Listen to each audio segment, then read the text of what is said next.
गलत लोगों से दोस्ती मत कीजिए, अच्छे लोगों से दोस्ती करिए और सच में पूछिए तो तुम्हारा सबसे अच्छा दोस्त यदि कोई है तो वो तुम्हारे माता पिता हैं और तुम्हारी पत्नी है।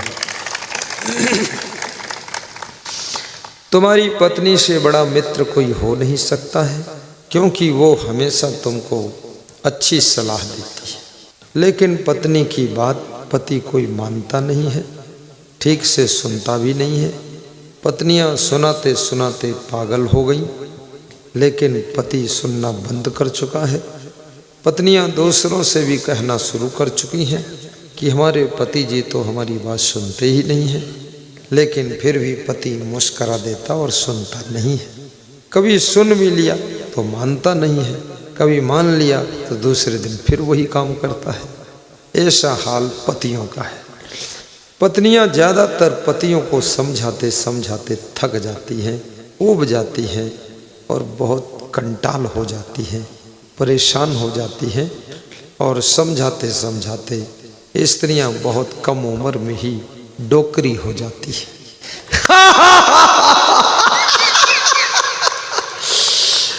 उनकी जवानी सब तहस नहस हो जाती है, सब दुखी मन हो जाता है। आफा काफा लाफा जाफा, बिल्कुल चुड़ैल की तरह फिर घूमती रहती है। और पति भी सोचता है इस चुड़ैल से कैसे बचूं, तो पति भी शहर निकल जाता है। उसको अपने पति में भूत दिखाई देता है और पति को पत्नी में चुड़ैल दिखाई देती है। दोनों भूत चुड़ैल एक दूसरे से बच बच कर जिंदगी जीते। गुरुदेव की बात बहुत मजेदार रहती है।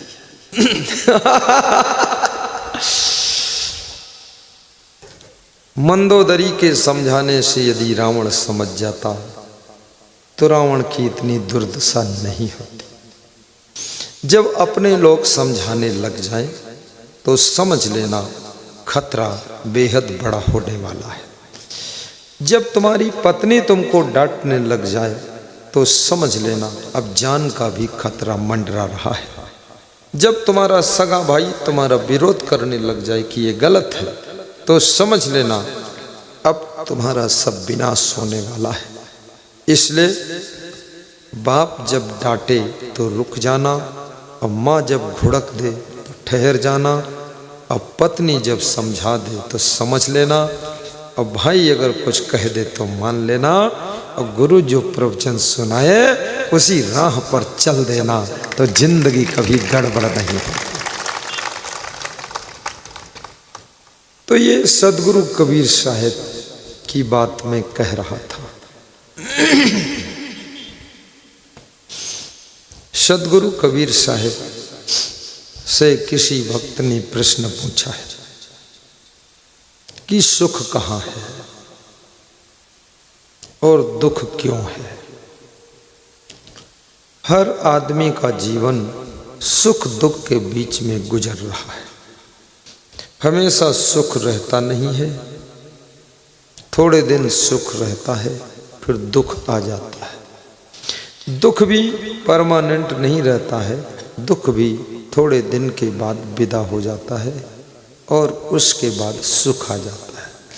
सुख दुख लहरों की तरह समुद्र में जैसे लहरें उठती हैं, ऐसे हमारे जीवन के सागर में सुख दुख की लहरें उठती रहती हैं।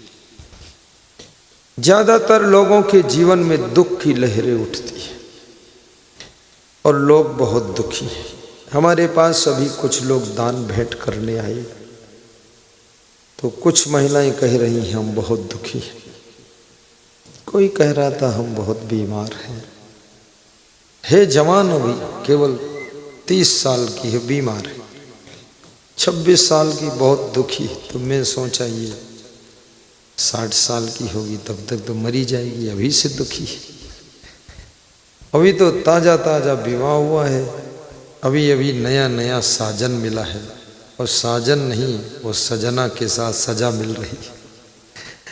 सजनी सज कई चलो ससुरे सजनवा दे सजा। हर पत्नी अपने पति में सुख ढूंढ रही है, लेकिन पति के पास सुख नहीं है। हर पुरुष भी अपनी पत्नी में सुख ढूंढता है, पर स्त्री में भी सुख नहीं है। ये बात सत्य आज बोल रहा हूं बड़ी हिम्मत के साथ में। दूसरों से सुख जो तुम ढूंढ रहे हो, ये सुख मिलने वाला नहीं है। वस्तुओं से सुविधा मिलती है लेकिन सुख नहीं। मकान, गाड़ी से आपकी यात्रा सुगम होती है, लेकिन गाड़ी से सुख ढूंढो, सुख नहीं मिलता है। और मकान में सुविधा से विश्राम कर सकते हो, लेकिन सुख नहीं। सुख मकान, दुकान, गाड़ी, लाड़ी, बाड़ी, साड़ी सबसे ऊपर है, सबसे अलग ही है। सर्विस, नौकरी, चाकरी, धन दौलत, संपत्ति, रुपया, पैसा, सोना, चांदी, जेवर, गहना, चप्पल, जूते, मॉडर्न लाइफ, लेटेस्ट लाइफ, इससे भी सुख बहुत दूर है। इसलिए कितना फैशन लोग कर लेते फिर भी दुखी रहते हैं। कितने हीरो हीरोइन आत्महत्या करते हैं, बहुत दुखी हो जाते हैं। अब मैं हीरो हीरोइन से पूछता हूं, तुम आत्महत्या क्यों कर रहे हो? तुमने अपनी जिंदगी को मनमानी बना लिया। आधे नंगे घूम रहे हो, पूरा नंगे घूम रहे हो, पूरी दुनिया बिगाड़ चुके हो। अब तुम क्यों मर रहे हो? तुम्हें मरने क्या जरूरत आत्महत्या करने की? तो हीरो ने बताया मैं बहुत दुखी हूँ। तो हमने कहा अब और क्या करना चाहते हो? आखिर जानवर जैसे नंगे घूम लिए और खूब कमर हिला लिए, नाच कूद लिए और सब जितनी बदमाशी सी सब कर लिया, अब क्या कमी है? अब क्यों दुखी हो? बोले अभी तो ज्यादा दुखी हो। तो हम कहते साधु सदनी बन जाओ। बोले मना ही नहीं रुकता है। तो हमने कहा कुआं खोद जाओ, बेवकूफ कहीं का। अब ये सब दुखी लोग हैं, हीरो हीरोइन भी दुखी है। खूब फैशन कर लो, उसमें भी कोई सुख नहीं। आज एक आदमी बाल खरीदने आया था गांव में। बोले बाल के बदले बर्तन ले लो, बाल दे दो तुम्हें। पहली बार सुना कि बाल भी बिकता है। तो हम लोग तो बाल का मुंडन कराते थे, फेंक देते थे। अब बाल सब इकट्ठा करेंगे, किलो 2 किलो बाल तो हो ही जाएंगे।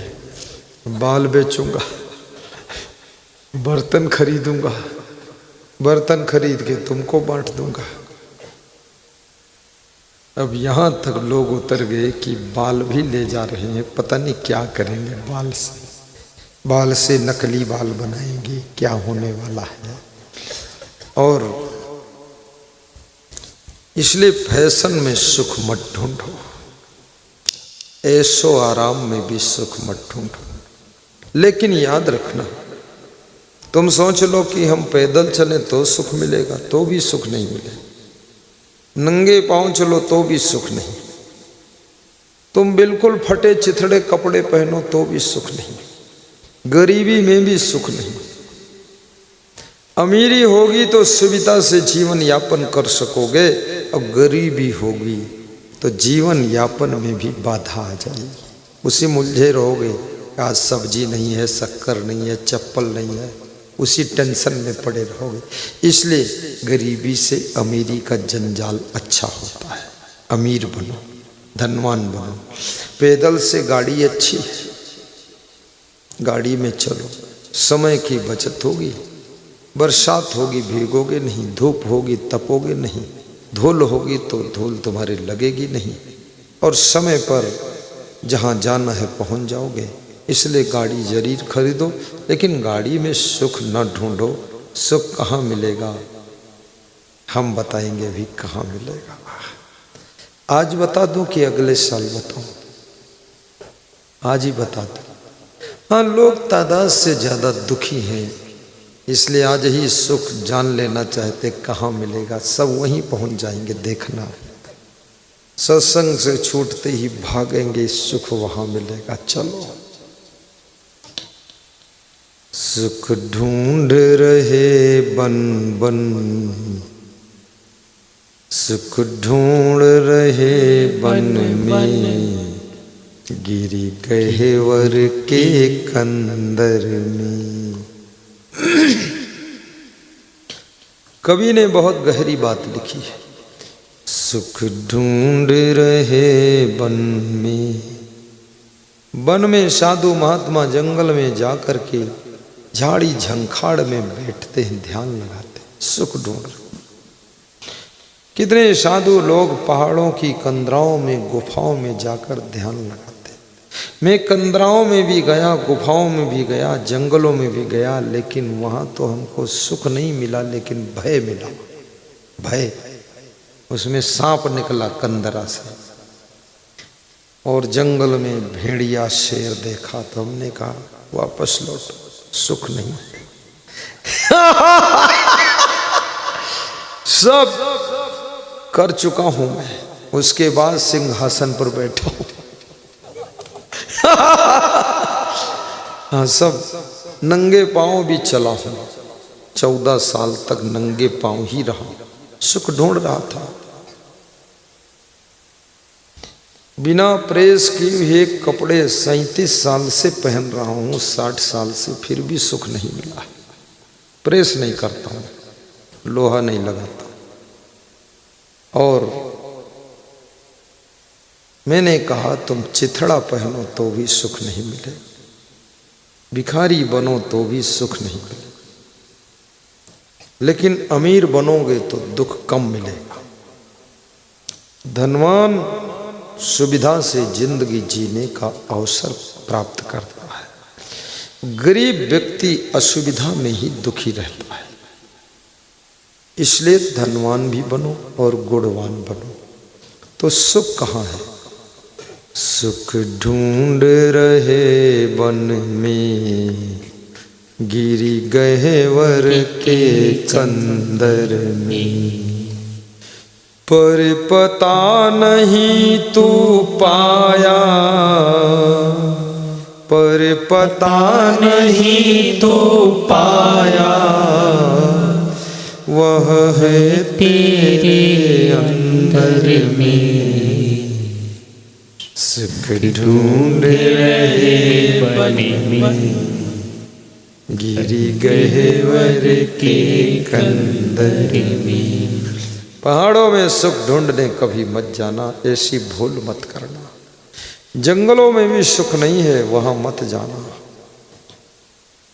शेर उठा ले जाएगा, तुमको खा जाएगा। और किसी नदी के किनारे भी सुख मत ढूंढो। सुख की तलाश में लोग नदियों की परिक्रमा करते हैं, नदियों की पूजा करते हैं,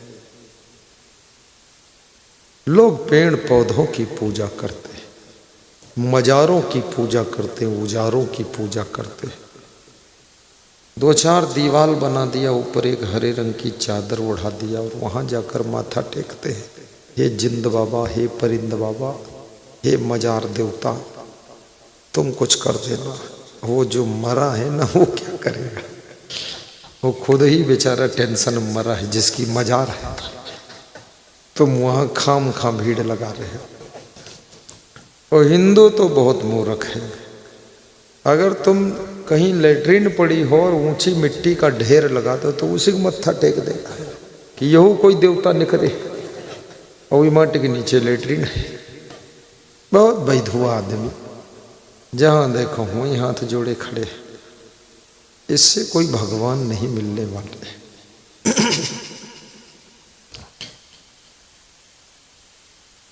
तेरे ही अंतस तल में सुख का सागर लहराता है। कभी कभी रोज समय निकाल कर थोड़ा 2-10 मिनट ध्यान करिए, देखो सुख मिलेगा।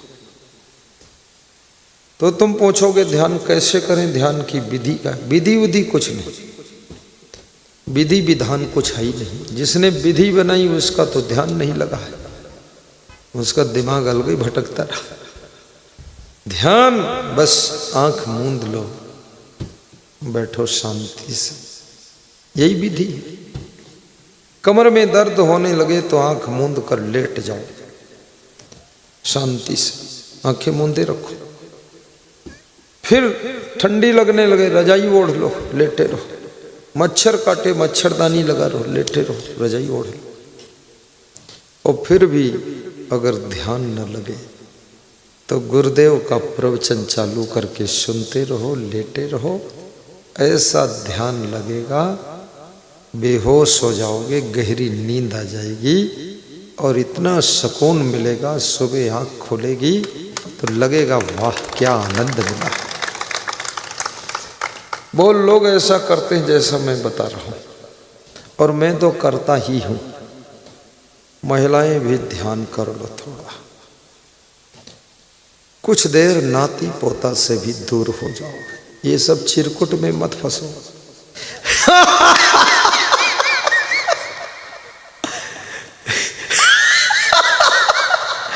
ये हर समय चिल्ला चोट, थोड़ा अलग हो जाओ, अकेली बैठ जाओ, पति से भी दूर हो जाओ,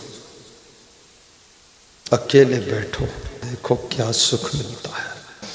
मोबाइल से भी दूर हो जाओ। सबसे खतरनाक तो मोबाइल ही है। आज के युग में सबसे बड़ा कुसंग तो मोबाइल से ही मिल रहा है। आदमी जीती जागती दुनिया से उतना नहीं बिगड़ रहा जितना मोबाइल से बिगड़ रहा है। और जिनके पास में विवेक है वो मोबाइल से सुधर भी रहे। प्रवचन सुनते हैं मोबाइल में, बाकी कुछ देखते ही नहीं। तेरे ही अंतस तल में सुख का सागर लहराता है, पर तू विपन्न हो करके दर दर ठोकर खाता है। पर तू विपन्न हो करके दर दर ठोकर खाता है। क्या ढूंढ रहे वन में गिर गहवर के कंदर में, पर पता नहीं तो पाया वह है तेरे अंदर में। पर पता नहीं तो पाया वह है तेरे अंदर में, वह है तेरे अंदर में। बीड़ी, सिगरेट, गांजा, चरस, तंबाकू, अफीम, शराब, भांग, इसमें भी धेला भर सुख नहीं है। कुछ लोग नशा में सुख ढूंढते हैं कि नशा में सुख मिल जाएगा। नशा में सुख तो नहीं मिलेगा, लेकिन नशा में दुर्दशा जरूर मिलेगी। जवानी में ही बूढ़े हो जाओगे डोकरे नाथ, बहुत दुर्दशा हो। और कुछ लोग बेविचार में सुख ढूंढते हैं। खुद की पत्नी है फिर भी चंचलता गई नहीं है। कोई दूसरी औरत को देखते तो ऐसे देखते जैसे इंद्र परी आ गई हो। बड़े फूहड़ लोग। कितनी स्त्रियां तो यही टेंशन में है, ये हमारा भूत पता नहीं किस चुड़ैल में फंस जाए। जिधर देखो उधर लाल टपका रहा है। टेंशन दे रखा अपनी पत्नी को फालतू। अरे कम से कम अब नजरों को घुमा लो, विचारों को मोड़ लो। और चंचल स्त्री भी घर में टेंशन ही पैदा करती। चंचल पुत्र अपने माता पिता को घनघोर टेंशन में ढकेल देता है, और चंचल बेटी माता पिता की नींद को उड़ा देती है। चंचल बहू सास ससुर के सुख को भस्म कर देती है। जिंदगी जुड़ी हुई है, याद रखना। अगर किसी गुरु का शिष्य गलती करता है तो जितने उसके गुरु भाई हैं वो सब असमंजस में आ जाते हैं, क्योंकि एक की गलती अनेक लोगों को धराशायी करती है। पूरी भारत देश में एक साधु बदनाम हो जाए तो सब साधुओं को तुम संदेह की दृष्टि से देखने लग जाते हो। बहुत बड़ी बात है। एक साधु तुम्हारे गांव में चोरी कर ले तो मुझको भी जब देखोगे तो सोचोगे ये भी चोर ही होगा। बहुत खतरनाक है। इसलिए संत को तो बहुत पक्का कट्टर होना चाहिए। लालची मत बनो, किसी का सोना भी मत चुराओ। लेना ही नहीं है, छूना ही नहीं है। और ये भी याद रखना, संत महात्मा का ब्रह्मचर्य पक्का होना चाहिए। डगमग छाण दे मन बौरा, ये डगमगाने की आदत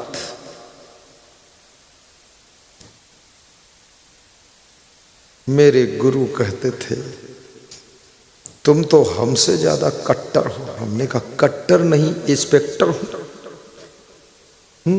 हमने कहा लचपचाहा साधु मैं नहीं बनता हूं, जहां देखो तहां घुटना डाले पड़े, ये काम नहीं करता।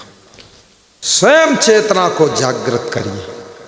विवेक होना चाहिए, कहां मुझे बैठना उचित है, कहां नहीं उचित है, किस गली में जाना ठीक है कि नहीं ठीक है, किसके साथ खड़े होना उचित है कि नहीं उचित है।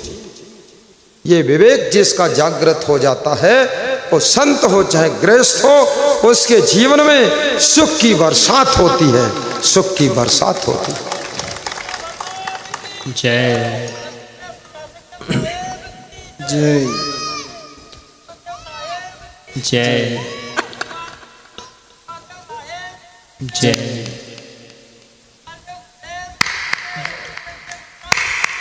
जय जय।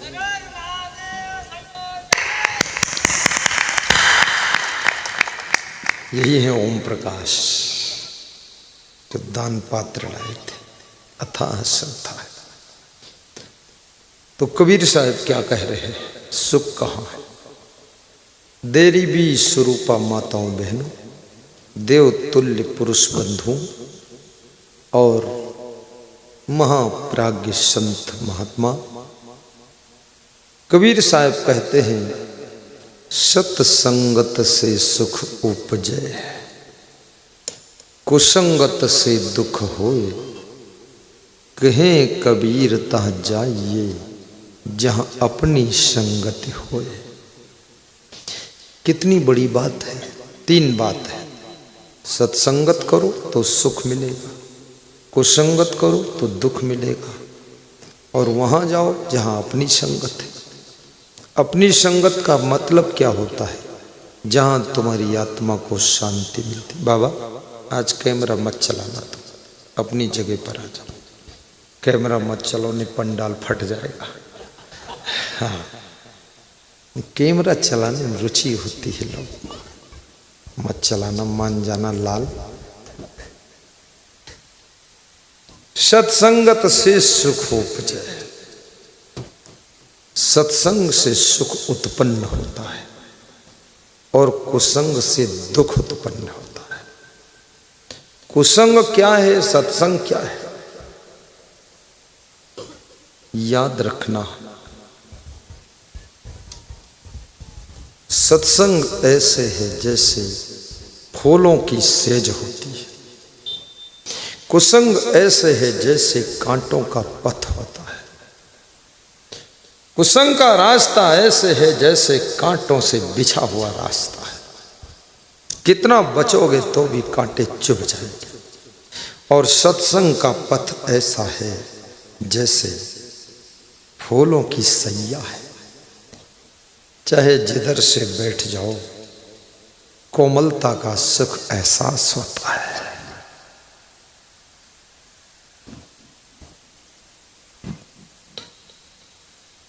मैं तो निवेदन करूंगा, रामायण है, गीता है, भागवत है, उपनिषद, वेद, बीजक ग्रंथ खरीद लो, तुम पढ़ो, तुम्हारी पत्नी सुने, पत्नी पढ़े, तुम सुनो, घर ही में सत्संग करो। और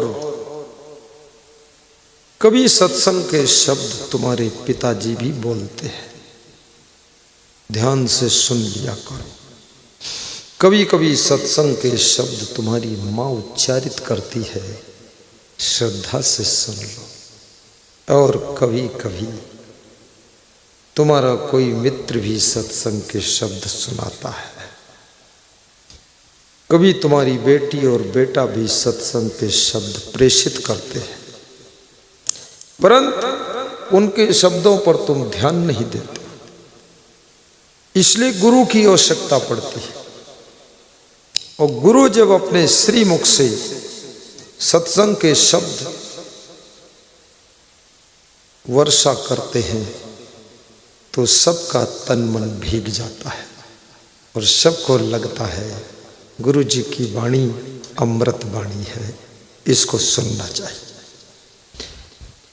गुरु वाणी रोज सुनो, मोबाइल से सुनो, यूट्यूब चैनल में असंग देव सर्च करो और सब्सक्राइब करो और रोज प्रेम से सुनो। याद रखना, इतना सुख पाओगे कि जब तक जागोगे तो मुस्कराओगे और जब सोओगे तो बिना चिंता के सो जाओगे। ये सत्संग से सुख मिलेगा।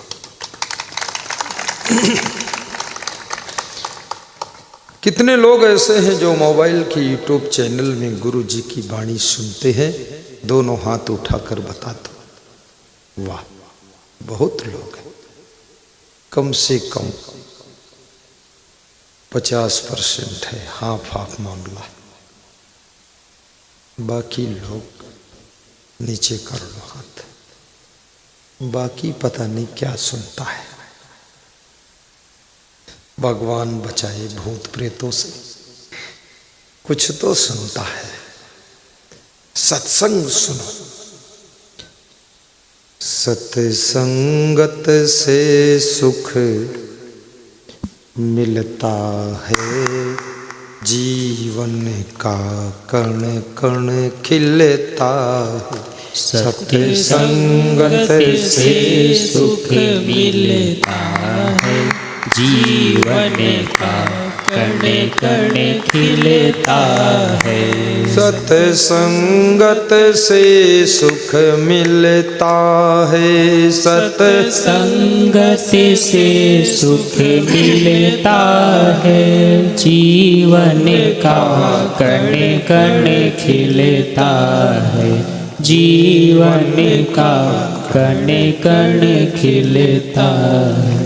कपड़े को जैसा रंग मिले, कपड़े को जैसा रंग मिले, मानव को जैसा संग मिले, मानव को जैसा संग मिले, वह उसी रंग में रंगता है, जीवन का कण कण खिलता है। सत्संगत से सुख मिलता है, जीवन का कण कण खिलता है, जीवन का कण कण खिलता है। सत्संगत से सौभाग्य जगे, सत्संगत से सौभाग्य जगे, सत्संगत से दूरे भाग्य टले, सत्संगत से दूरे भाग्य टले, चाबी से ताला खुलता है, जीवन का कण कण खिलता है। सत्संग संगत से सुख मिलता है, जीवन का कण कण खिलता है। सत्संगत से अज्ञान टले, सत्संगत से अज्ञान टले, सत्संगत से सद्ज्ञान मिले, सत्संगत से सद्ज्ञान मिले। पानी से पौधा पलता है, जीवन का कण कण खिलता है। सत्संगत से सुख मिलता है, जीवन का कण कण खिलता है, जीवन का कण कण खिलता है। बोलिए सद्गुरु भगवान की जय। सत्संग की महिमा निराली है।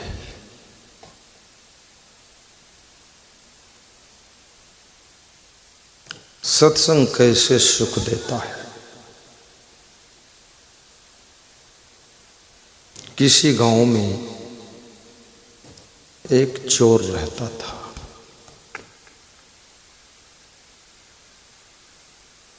चोर चोरी करने में बड़ा कुशल हो चुका था। उसके 4 बच्चे थे।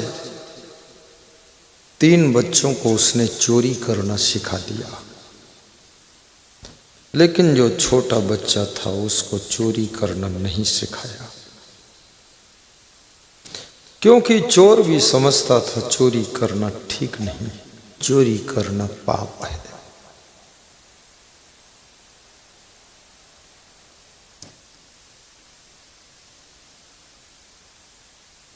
एक दिन चोर की पत्नी ने कहा, छोटे बच्चे को भी चोरी सिखाओ। तुम मर जाओगे तो ये फिर कैसे कमाएगा, क्या खाएगा, कैसे जिएगा। हर गार्जियन को, हर माता पिता को ये चिंता रहती है कि मेरे मरने के बाद मेरा बेटा क्या कमाएगा, कैसे कमाएगा, क्या खाएगा। और ऐसा हर माँ बाप सोचते हैं, चिंता करते हैं। लेकिन इस तरह की सोच रखने वाले माँ बाप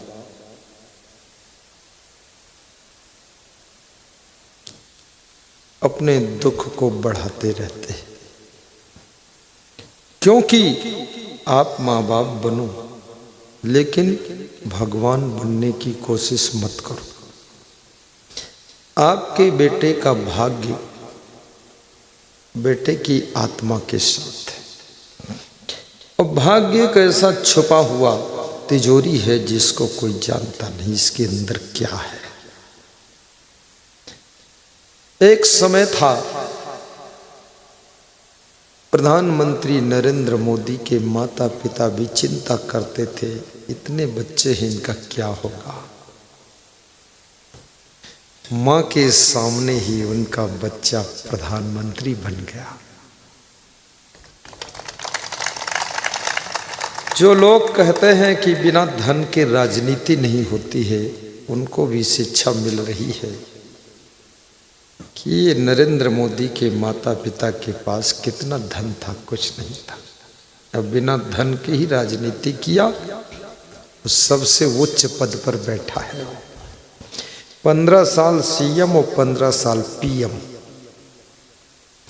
और जिसकी मां मजदूरी करती थी, और जिनके माता पिता दादा दादी पीएम थे, वो बेचारे भटक रहे। जिनके बाप सीएम थे वो भटक रहे। भाग्य जुदा जुदा है। इसलिए माँ बाप को अपने बच्चों की चिंता नहीं करना चाहिए, बल्कि केवल बच्चों को भक्ति सत्संग से जोड़ देना चाहिए। फिर वो अपने भाग्य की रचना स्वयं करेगा।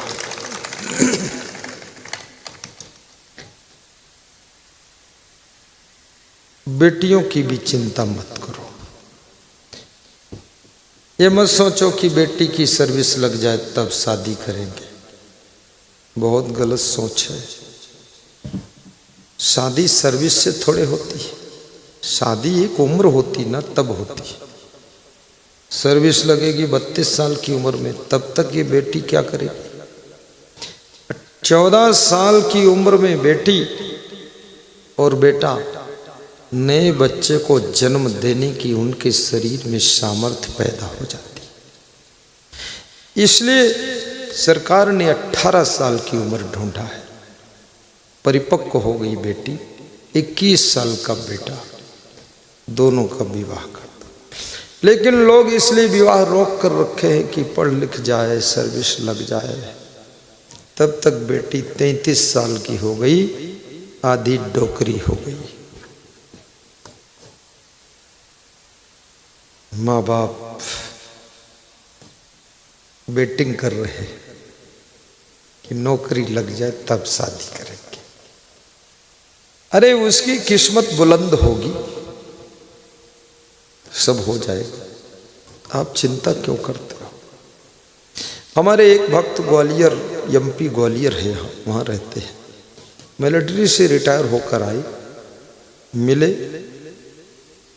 तो फिर पटवारी का एग्ज़ाम दिया तो पटवारी बने। फिर मुझसे पूछा कि अब क्या करूं? मैंने कहा एसडीएम का एग्ज़ाम दो। पति पत्नी दोनों आए तो मैंने उनकी पत्नी से कहा कि इनका पटवारी वाला काम तुम कर दिया करो, घर में रजिस्टर कंप्लीट कर दो, इनको पढ़ने दो। वो एसडीएम बन गया। शादी तो तभी हो गई थी बचपन में, 2-3 बच्चे भी हैं, पत्नी भी है, और नौकरी से रिटायर भी हो गए मिलिट्री से, और यहाँ पटवारी बने, पटवारी से फिर पढ़ाई किया तो एसडीएम बन गए। याद रखना, जिसको बनने की तमन्ना है तो गृहस्थ आश्रम में ज्वाइन के बाद भी बनता चला जाता है। अंदर तमन्ना होनी चाहिए ना, लोगों की तमन्ना नहीं है। लोग थोड़ा सा कुछ बन गए, बस उसी में भूल जाते हैं।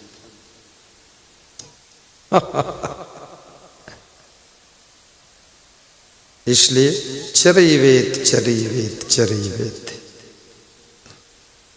विकासशील पुरुषों के लिए सिद्धांत है कि चलते रहो चलते रहो चलते रहो। और पति पत्नी भी एक दूसरे की चिंता मत करो।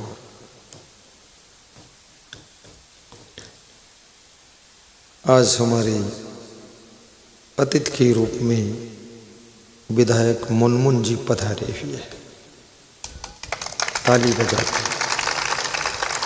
मुनमुन का प्रभाव भी बड़ा विचित्र है। आज पाजामा बुशर्ट भी विचित्र है। खड़े हो मुनमुन। अरे आज तो उनका पैंट शर्ट बिल्कुल चुनमुन है।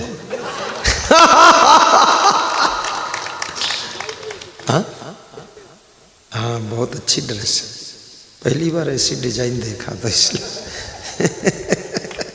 बैठिए विराज जी।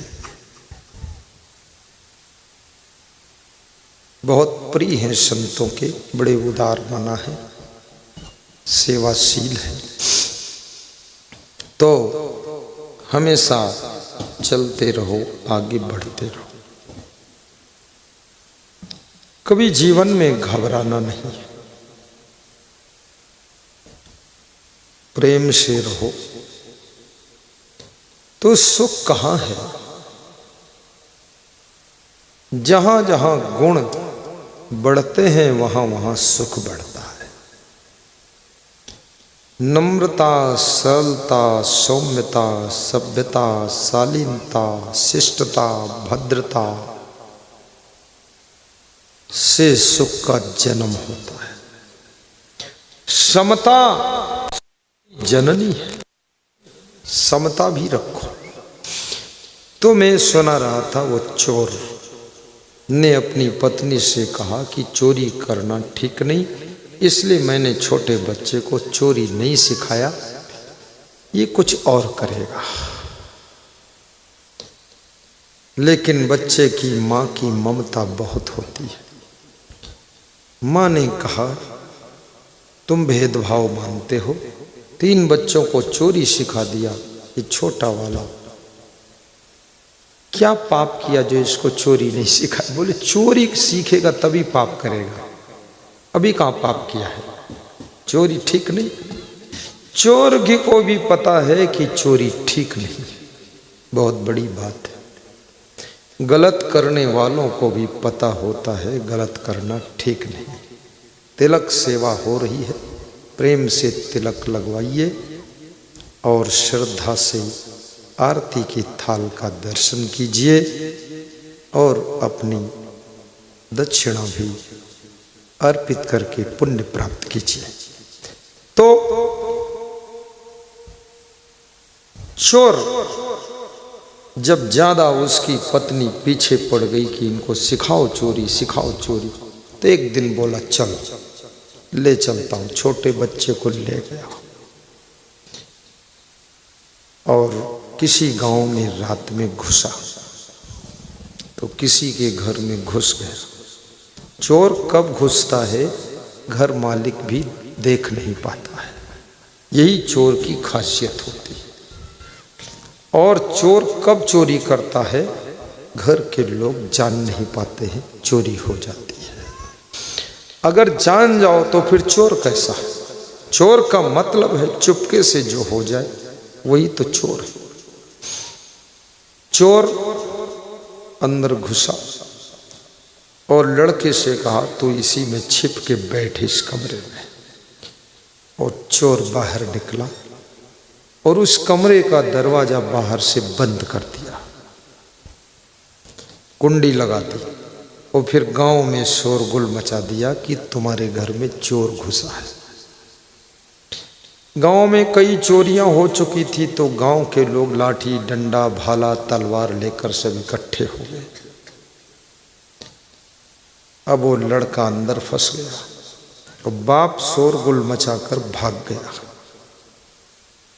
तो बेटा अंदर अंदर कहता है कि ये बाप है कि दुश्मन है, गांव में शोर मचा दिया कि तुम्हारे घर में चोर है, अब मैं फंस गया अकेला कैसे बचूं, बड़ी मुश्किल का काम है। तो बाप को ठीक करूंगा निकलने के बाद, अगर बच गया तो बाप को बचने नहीं दूंगा, और नहीं बचा तो जो होगा कोई बात।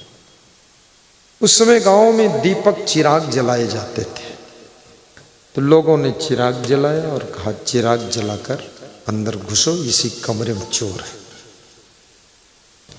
छोटा सा बालक है, उसकी बुद्धि ने काम किया। जब तुम संकट में फंस जाते हो तो तुम्हारी एक्स्ट्रा और स्टॉकेस बुद्धि काम करना शुरू करती है। केवल संकट होना चाहिए, तुम्हारे पास में स्टॉक में ऊर्जा भी रहती है, शक्ति रहती है। अचानक कोई दुर्घटना हो जाए वो शक्ति काम शुरू करती है। अचानक तुम ऐसे चक्कर में फंस जाओ, उस समय बुद्धि भी काम करती है, लेकिन वो आकस्मिक इमरजेंसी के लिए बुद्धि रहती है, पड़ी रहती है अंदर स्टोर में, वो हमेशा काम नहीं करती। संकटकालीन स्थिति में वो बुद्धि काम कर जाती। तो उस बालक ने सोचा अब क्या करूं, तो दरवाजा जब खुलता है ना, तो दरवाजे के पास में थोड़ी जगह बचती छुपने की, तो वहीं खड़ा हो गया। और उस बालक ने सोचा जब दरवाजा खुलेगा तो लोग पहले कमरे में सामने देखेंगे, यहाँ पास में कोई नहीं देखेगा, और पहले दीपक चिराग लेकर घुसेगा व्यक्ति तो मैं चिराग को बुझा दूंगा, अंधेरा हो जाएगा, कोई दिखेगा ही नहीं। फिर उसी भीड़ में मैं भी बोलूँगा चोर है, देखो देखो कहाँ चोर है, और हल्ला गुल्ला में भाग जाऊँगा। जब वो चिराग वाला घुसा, दरवाजा खुला, तो चोर दरवाजे के पास में छुप के खड़ा था। उसने मुंह से हवा फूंक दी, फूंक, दीपक बुझ गया, अंधेरा हो गया। उसने धक्का मुक्की किया, हल्ला मचाया, चोर है इधर है उधर है, और खुद भाग गया और बच गया। और आकर घर में पहुंचा। कभी तुम संकट में फंसते हो तो तुम्हारा बचाव करने के लिए तुम्हारे पास में स्पेशल बुद्धि पैदा हो जाती है, लेकिन ये संकटकालीन स्थिति में ही होती है। तो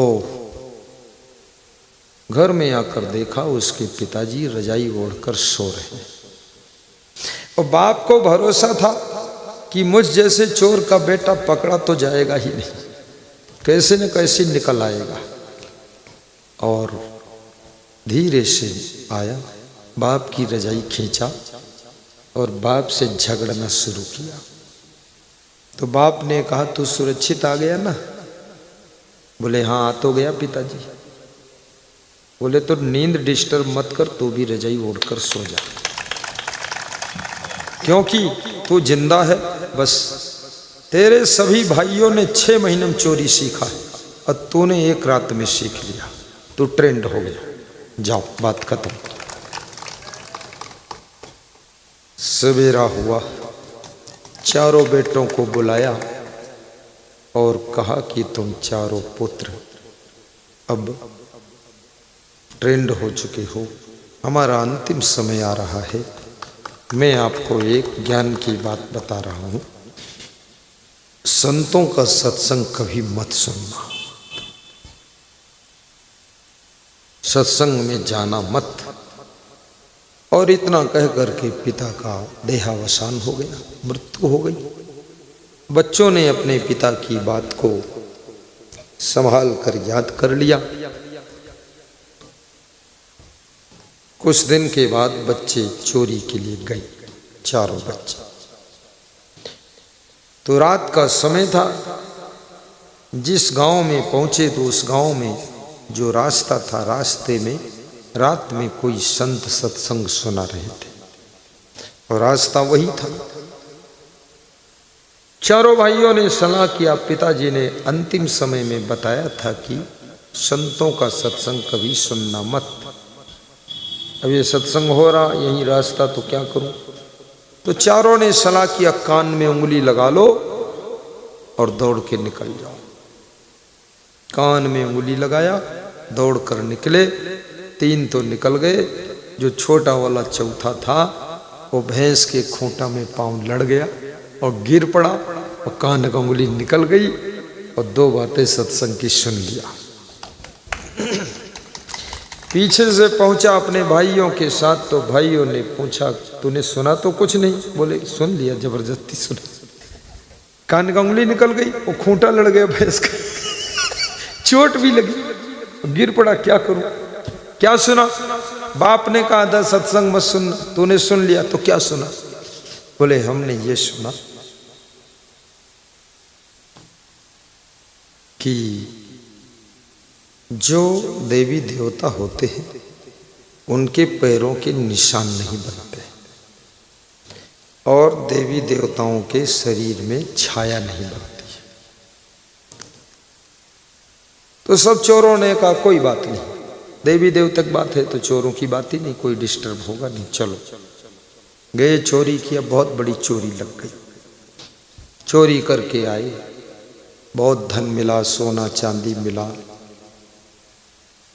और जिसके यहाँ चोरी हुई थी बड़ा आदमी था, इसलिए अपना अपना ताला दरवाजा कंप्लीट मजबूत रखिए, अपने अपने धन की सुरक्षा थोड़ा संभल कर कीजिए, क्योंकि चोर के पास में एक विशेष बुद्धि होती है, जिस बुद्धि से वो चोरी करता है। तुम्हारे पास भी यदि विशेष बुद्धि जागृत हो गई तो बच सकते हो, अन्यथा चोरी हो जाएगी। बहुत मुश्किल के काम है और चोर बहुत मुश्किल का काम हुआ। चोर का पता ही नहीं चला। पुलिस बहुत जोर पकड़ गई कि बहुत बड़े आदमी के यहाँ चोरी हुई है, चोर पकड़ना जरूरी है, माल बरामद करना जरूरी। जब नहीं पता लगा तो सीआईडी छोड़ा गया और सीआईडी जांच कर रहा है कि कौन चोर है। रात में काली देवी उन चोरों के घर आती है और काली देवी कहती है कि तुम्हारे पिताजी थे तो हमारी सेवा करते थे, तुम लोग सेवा भूल गए तो हम तुम्हारा विनाश कर देंगे।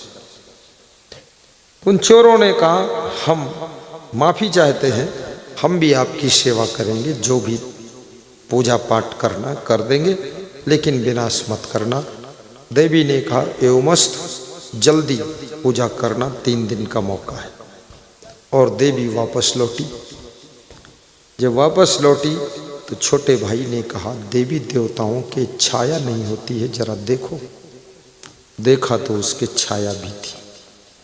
बोले ये देवी है नहीं, पैरों के निशान नहीं बनते। देखा तो बड़े बड़े जूतों के निशान थे। बोले ये देवी है ही नहीं, कुछ धोखा है, लगता है CID है। तुरंत 4 ट्रक मंगा के सारा सामान भर के चारों चोर रात में 2 बजे भाग गए। सवेरे 4 बजे पुलिस फोर्स आया, पूरा गांव घिर गया। देखा वह चारों चोर गायब हो गए, सब सामान भी ले गए। चोरों ने बात को पता लगाया तो वहां पर पुलिस का पहरा लगा हुआ है, तलाश चल रही गांव भर में। चोरों ने कहा रे पिताजी मना कर गए थे सत्संग की बात मत सुनना, और एक बात धोखे से छोटे भाई ने सुन लिया, उससे जान भी बची, माल बचा, इज्जत बची, पिटाई से बचे, जेल से बचे। तो अगर संतों की सब बातें सुन ले तो ना जाने क्या क्या बचाव हो जाएगा। उसी दिन से वो सब भाई सत्संग सुनने लगे और सत्संग सुनते सुनते उनकी चोरी छूट गई, शराब छूट गई, बुराइयां छूट गई, क्रोध भी कम हो गया, आपस में प्रेम हो गया, बिजनेस शुरू कर दिया, विकास करने लगे, सुख शांति आ गई, सुरक्षा हो गई। याद रखना सत्संग की बात हमारी आपकी बुराइयों को तो दूर करती ही है, साथ साथ में हमारे वर्तमान और भविष्य को उज्जवल बनाती है और भाग्य को सौभाग्य में बदलने का काम करती है सत्संग की बात। इसलिए सत्संग सबको सुनना चाहिए और गम भी खाना चाहिए। आपस में पूरा गम खा लीजिए। जो गम नहीं खाते, तुम कितना समझाओ, कितना ज्ञान दो, फिर भी तुम्हारे साथ में, तुम्हारे परिवार में 1-2 सदस्य ऐसे रहेंगे जो उल्टा पलटा काम करेंगे और उल्टा पलटा काम करके तुमको भी मुसीबत में डालेंगे, लेकिन उनको भी क्षमा करके निभाना पड़ता है। गम समान भोजन नहीं जो कोई गम को खाए, अम्बरीश गम खाई या दुर्वासा बिललाए। जो गम खा लेता है उसकी जिंदगी की गम खत्म हो जाती है, जो गम नहीं खा पाता है उसकी जिंदगी ही खत्म हो जाती है। इसलिए राजनीतिक क्षेत्र में भी गम खाना पड़ता है और राजनीति में भी बहुत इंतजार करना पड़ता है कि अब की टिकट मिलेगा, अब की टिकट मिलेगा, अब की तो मिलेगा ही। और हाई कमान के नेता कहते हैं अब की तुम्हारा ही नंबर है, नंबर है, नंबर है, और अब की तो कुछ मिनिस्टर बनाएंगे ही, अब की छोटा मोटा मंत्री बनूंगा ही। फिर वही बात, मंत्री नहीं बनाया, टिकट नहीं दिया, लेकिन गम खाकर इंतजार की पंक्ति में खड़े रहो। कभी भाग्य जगेगा तो नंबर आएगा और नहीं आएगा तो जो हो सो बने रहो, उसी में खुश रहो और कोई उपाय नहीं है। ज़्यादा तड़फड़ाओगे तो कोई काम के नहीं रह जाओगे। कितने लोग ज़्यादा घबरा गए, पार्टी छोड़ दिया, पार्टी बदल दिया। कितने लोगों ने ज़्यादा जोश में आकर नई पार्टी बना ली। याद रखना, नई पार्टी को जिंदा करने में तुम्हारे जैसे 2-3 जिंदगी खत्म हो जाती और दूसरे की पार्टी में जाकर पांव जमाने में भी तुम्हारी पूरी जिंदगी खत्म हो जाएगी। क्योंकि दूसरे पार्टियों में पहले से ही बड़े बड़े भूत प्रेत बैठे हुए, वो तुमको घुसने ही नहीं देंगे अंदर। और हर पार्टी में टांग खिंचाई भी चलती है। राजनीति तो छल कपट दंड फंद का मार्ग है, उसको गिराओ तो उठो बढ़ो, कब क्या हो जाए कुछ ठिकाना नहीं। इसलिए तसल्ली रखो और सहन शक्ति रखो, गम खाओ, प्रतीक्षा करो, धीरे धीरे सब बात बनेगी। अपनी योग्यता अपनी प्रतिभा में चमक लाइए, क्योंकि शकर कभी नहीं कहती है हे चींटियों तुम मेरे पास आकर मुझे चाटो, और नमक अगर न्योता दे कि मेरे पास आकर तुम चींटियों मुझे चाटो, तो भी चींटियां नहीं आएंगी नमक के पास, और शकर न्योता नहीं देगी फिर भी चींटियां वहीं इकट्ठी होंगी। तो तुम अपनी प्रतिभा को डेवलप करो, पार्टी खुद ही जरूरत समझेगी तुमको आगे लाएगी, और नहीं लाएगी तो पार्टी फेल हो जाएगी। इतने ताकतवर बनो।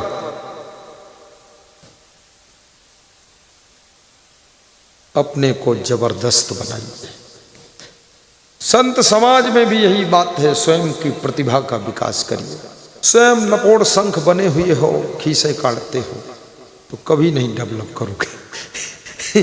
लपोड़ शंख संत समाज में भी कभी तुमको महंत बनने की लालसा रखने की जरूरत ही नहीं है, गद्दी का लालच करने की जरूरत ही नहीं है। सारे लोग मिलकर के तुमको खींचकर गद्दी पर बिठाएंगे, अन्यथा गद्दी भी रद्दी हो जाएगी। इतने योग्य बनो आप।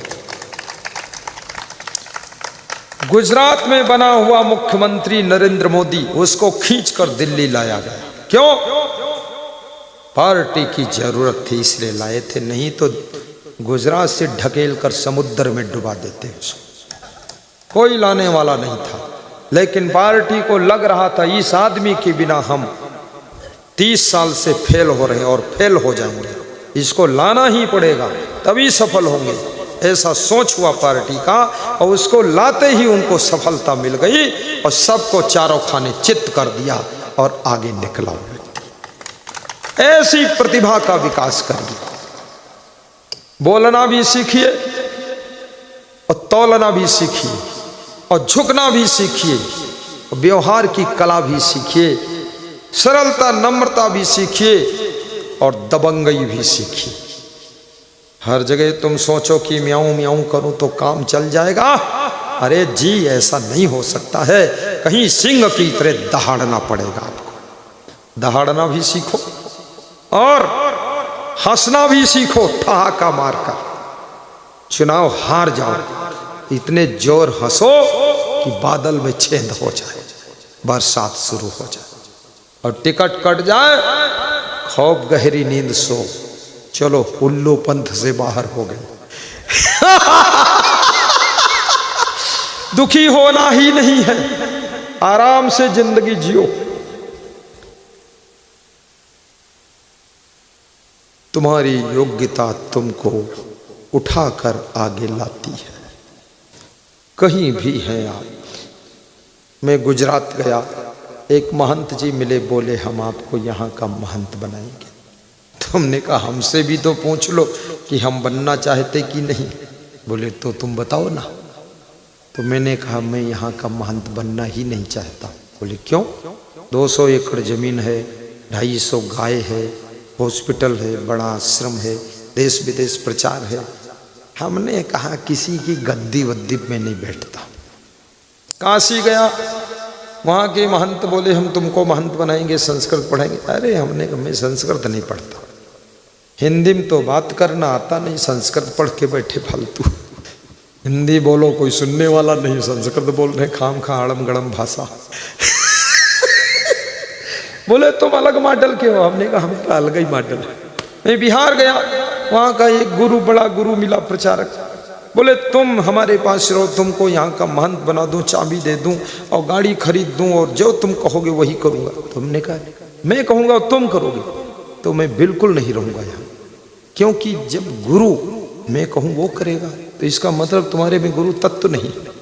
मैं रहूंगा ही नहीं तुम्हारे, किसी के पास ना रहा ना कहीं की महंती लिया, और अपने आप खड़ा हुआ।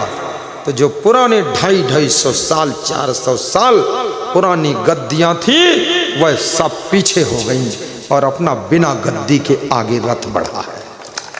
इसलिए निवेदन करूंगा, जय जय। आप तो जय। साधु को वैराग्य, ब्रह्मचर्य और साधु को त्याग तप में नंबर 1 होना चाहिए। यही तो है, और क्या यहाँ है? कुछ नहीं। त्याग, तप, ब्रह्मचर्य और वैराग्य, गुण और कला। और राजनीति क्षेत्र में भी गुण और कला काम करते हैं, इसलिए कलाकार बनो। हर फील्ड में आप किसी के घर में पत्नी बनकर गई हैं, बिल्कुल माटी की धोंधी बनकर गई हैं, तो आपका मान सम्मान कुछ नहीं होगा।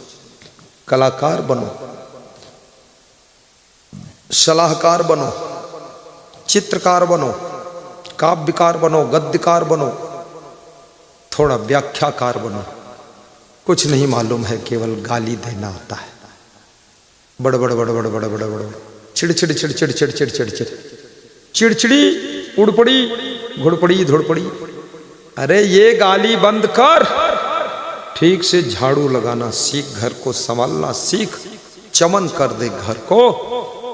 72 सासें तुझे नतमस्तक हो जाएंगी और फूटी ढोल की तरह पड़ी रहेगी, तो हर सासू तुझसे नफरत करेगी। गुणवान बनो, वहां ससुराल में जाकर के केवल पायल मच बजाते रहो, छुम छुम छुम, झुम झुम झुम, ठुम ठुम ठुम। इससे काम नहीं चलेगा।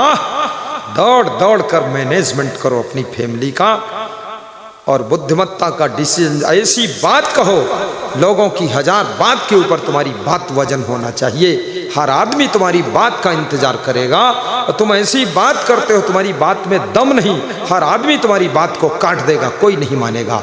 इसलिए अपनी बात को भी वजनदार बनाओ। जीवन में अगर कुछ कला है, केवल तुम्हारे गुणों की ही प्रतिभा है और कुछ भी नहीं है। गुण के गाहक सहस्र नर, बिन गुण लहाई न कोई। मुकेश अंबानी का ड्राइवर जिसका वेतन 2.25 लाख रुपये महीना है, 2.25 लाख रुपये महीना।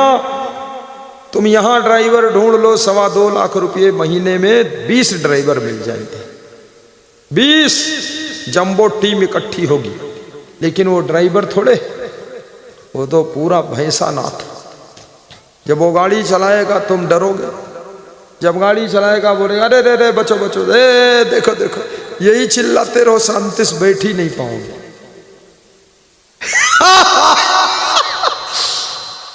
याद रखना, कुशल बनो, सफल बनो, चतुर बनो, प्रतिभावान बनो, और वाणी में भी आपकी वाणी प्रभावशाली होना चाहिए। ऐसा बोलो, कैसा बोलो, जैसा बोलो वैसा बोलो, ऐसा बोलो कि लोग कोयल जैसे मीठी बोली तुम्हारी सुनते रहे, ऐसा बोलो। प्रेम को भी पहचानिए, प्रेम को निभाइए भी। बिना प्रेम के काम नहीं चलता है। कोई मार्ग प्रेम विहीन का पथ है ही नहीं। घर में तो बहुत प्रेम होना चाहिए। पॉलिटिक्स में भी प्रेम कीजिए। अकेले चना भाड़ नहीं फोड़ता है। कितना बड़ा नेता हो, अकेले पार्टी को सफल नहीं कर पाता है।